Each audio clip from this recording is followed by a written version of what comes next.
Welcome to the Sports Authority, everyone. I'm Tara Packmer, and we've got all your NFL scores and fantasy stats on the ticker at the bottom of the screen. We'll have plenty of analysis from Ethan Kilmer after today's big win over the Saints, and our Who Asked You experts offer their thoughts. But let's get right to the highlights, beginning with who you won't see in the highlights. Deltha O'Neal inactive for today's game, still nursing that sore shoulder.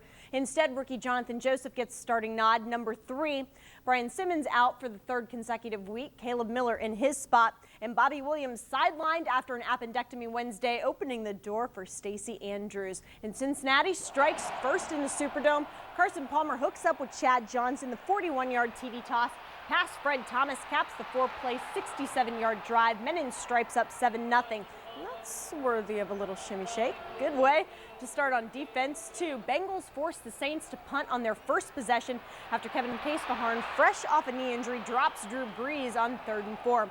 Bengals without O'Neal and Dexter Jackson, and it shows early. The Saints only need one play to tie this one on their next possession. Brees to Deuce McAllister, back to Brees on a flea flicker to Joe Horn, the recipient. Right smack dab in the center of Troy James, Madieu Williams and Jonathan Joseph, 72-yard score, and Joe toots his own horn, celebrating the 7-all tie. Brees continues to give the Saints opportunities in the second quarter. All day in the pocket, Brees strikes Devery Henderson. The 44-yard catch and run burn in Troy James gives New Orleans 1st and goal on the Cincinnati 8. But next play, Madieu gets redemption from the last Saints touchdown by preventing another one. Williams picks off Brees in the zone, returning the ball 25 yards. Madieu's 3rd interception of the season is the Bengals' first pick since week 6. Cincinnati trying to play ball control offense. Rudy Johnson rushes for 14 of his 111 yards today, leading to a Shane Graham 21-yard field goal. Bengals get their second lead 10-7. Bengals recover a fumble, and Casefaharn later gets his Bengals leading 4th interception of the season, picking off Brees. The Purdue grad picked for the 2nd time in the end zone today. Bengals 10-7 at the break. But the turnover bug, it bites the visiting team in the 3rd. On 2nd and 8 on the Saints 15, Carson looking for TJ Hushmanzada in the end zone, finds Mark Simoneau instead. Cincinnati clinging to the 3-point lead heading into the 4th. Saints put together an 11-play drive. Could have been worse, but Sam Adams and Justin Smith put the brakes on Deuce on 3rd and 1 for a 1-yard loss. Best Saints can do is get a John Carney 24-yard field goal. Tied again, this time at 10, and the Bengals respond. Palmer flushed out, goes left out of pocket, passing deep to CJ, 85, all the way to the promised land. Bengals 17-10. Chad comes up lane, grabbing the back of his right thigh. He makes it look painful, but looks can be deceiving. Chad bounces right back after the Saints go 3 and out. Carson goes to Chad again, and again. The first connection, 85 makes an amazing diving catch for a 48-yard pickup, putting the Bengals on the New Orleans 4. Next play, Palmer goes short. The 4-yard toss to none other than Chad Johnson. 3 touchdowns today, tied Chad's previous 3-score best. Bengals lead now 24-10. Not good enough for the men in black. Rookie safety Ethan Kilmer in for the injured Keywan Ratliff. Steps in front of Aaron Stecker, picking off Brees for the 3rd time today, returning the interception, 52 yards for the score. The Bengals made it look easy in the Big Easy, beating the Saints 31-16. Chad finishes the day with 9 catches for 190 yards. 85 now owns the NFL record for most yards in back-to-back games with 450, beating John Taylor's 1989 record by 2 yards. Brees 37-52 for 510 yards without the league's leading receiver Marcus Colston. He left the game early in the 1st with an ankle injury, but Carson counters by going 14 of 22 for 275 yards, 3 TDs. 27 carries for Rudy. The Bengals now 4-0 when 32 carries 20-plus times. Inside the Cincinnati locker room after the game, pure jubilation, and rightfully so. The Bengals put up 564 yards of total offense last week, 394 yards this week. Big total since Bob Retkaski took over play-calling duties. Benefited us, period, as an offense, not benefiting me. You know, I obviously have a job to do.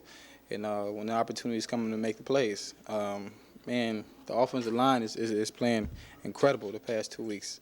So none of these passes would have been completed this week, you know, without them. It all starts up front. You know, if we had all 5 guys in here like last season, you know, none of these problems would be happening offensively. But you know, that's the NFL. Guys go down, and the coaches do a great job of getting guys to step in and play well. But it took us some time. You know, a second-year center. I mean, Andrew Whitworth playing his tail off of me. I mean, how much better can you play? It's a renewed commitment to winning. That's the only commitment we have, is to win. I don't care, how we get it, but it's good to see Chad back and that other 85 character went somewhere else, so that's good.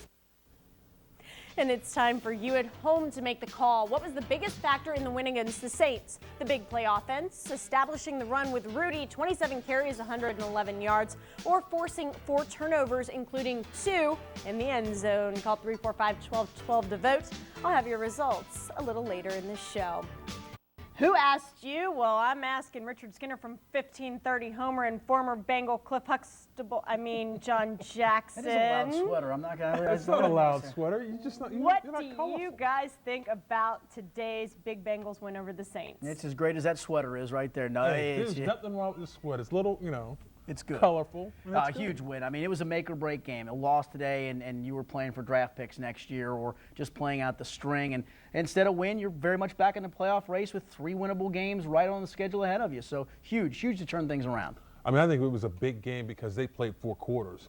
You look at the previous games, 3 games, they didn't play all 4 quarters. They played a great 4-quarter football game, which they needed to do. And now everybody can see what Marvin's been really harping on as far as we've got to tackle and we've got to finish the game.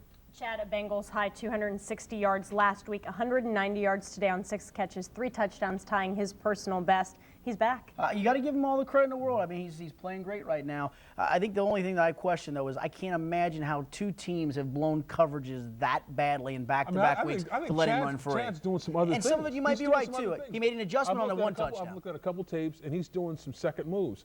You look at the first 3 games as far as that losing streak, he was only hitting 1 move, and plus they had 2 people on him. Right. Now they feel comfortable that they can just put 1 guy on him, and he's making them look stupid, but he's making himself look a whole lot better. Marvin even touched on in his press conference, it was Chad Johnson, not the other 85 guy.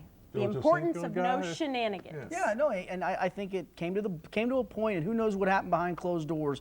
But it sure seems like you have a different Chad Johnson right now, personally. It seems like Marvin either stepped on his throat, or maybe Chad self-realized, you know what, I'm not helping myself anymore, and I'm sure not helping this football team with this. What he's helping them with is what he's done the last 2 weeks with the yardage and the touchdowns. There's a lot of things you can do when you're winning, as far as those shenanigans. Oh, you're right, People absolutely. let you get away with those. Sure. But when you're losing, those shenanigans have to go out the door. And that's what's been happening the last couple of weeks. Our poll question today, the biggest factor in the Bengals win, big play offense, establishing the run, forcing turnovers. I'm going to go turnovers. I mean, they prevent 2 touchdowns by intercepting 2 passes in the end zone and score a touchdown with Ethan Kilmer's, and then obviously the Caleb Miller fumble recovery. So forcing turnovers was huge. Keep in mind, you take those points and put them on the board for New Orleans. If they'd have scored at least a field goal, those ones that were intercepting the end zone, you got a completely different football game. I'm going with the turnovers as well. I mean, I think that's been the biggest thing that's been missing the last 3 weeks, because they really haven't got any turnovers. I think it's almost 0. I think it is 0. Yeah. So turnovers are big, but I think once you get those turnovers, the momentum, you change the momentum in the game. I know when I was playing, once a turnover was committed, you were either up or down. And you see 3 turnovers today, they were up.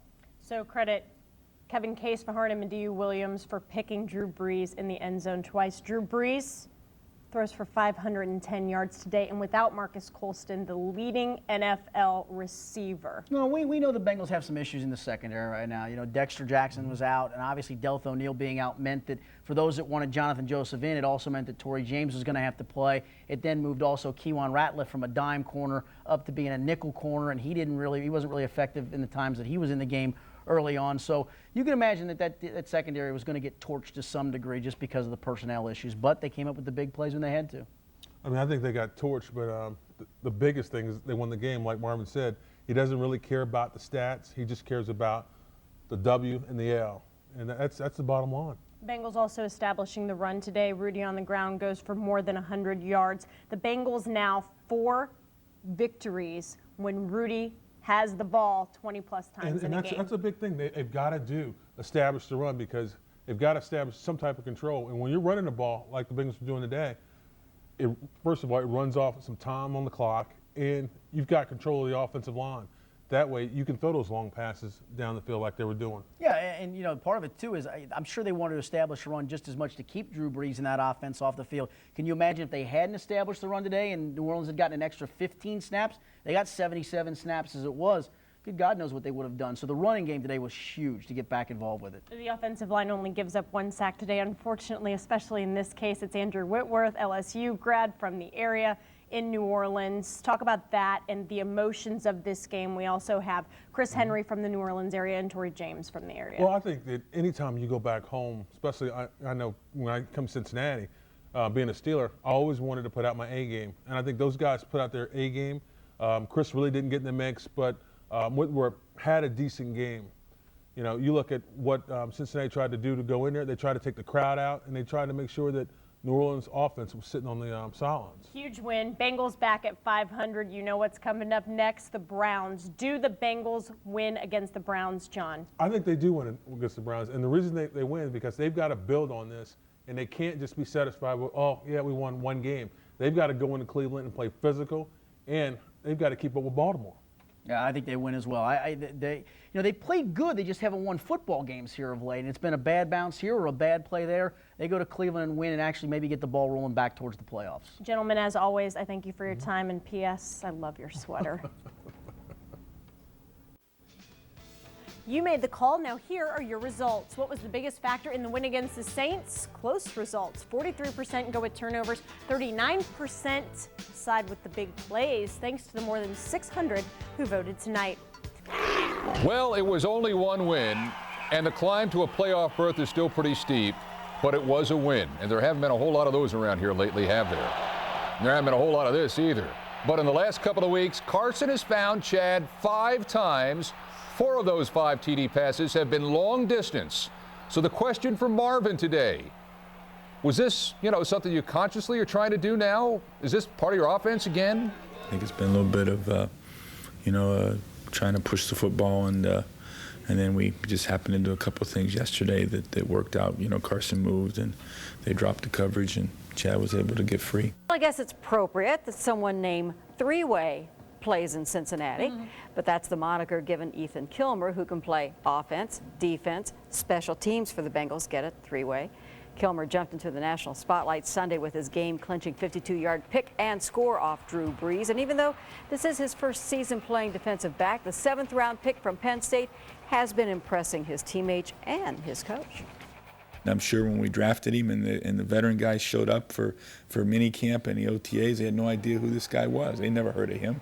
Just like, when he takes his and goes up and dunks the basketball with 2 hands, standing flat-footed in his sandals. He gets their attention.